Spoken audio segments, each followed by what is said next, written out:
Olympic से लेकर Paralympic में इस बार मध्य प्रदेश के खिलाड़ियों ने दुनिया के खेल मानचित्र पर मध्य प्रदेश का परचम लहराया है।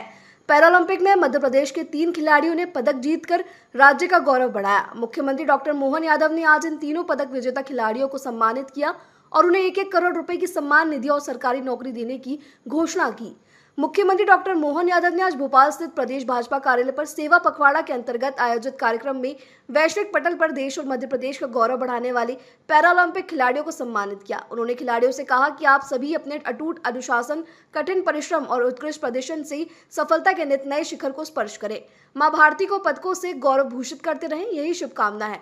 उन्होंने मीडिया से बात करते हुए कहा कि एक बहुत खुशी की बात है कि ओलंपिक की तरह पैरालंपिक में भी हमारे खिलाड़ियों ने अच्छा प्रदर्शन किया है। जैसे हमने ओलंपिक में मेडल विजेताओं को 1 करोड़ रुपए और नौकरी देने की घोषणा की थी, वैसे ही पैरालंपिक में मेडल जीतने वाले मध्य प्रदेश 3 खिलाड़ी पूजा, प्राची और कपिल परमार को सरकार 1-1 करोड़ रुपए सम्मान निधि देगी और सरकारी नौकरी देगी।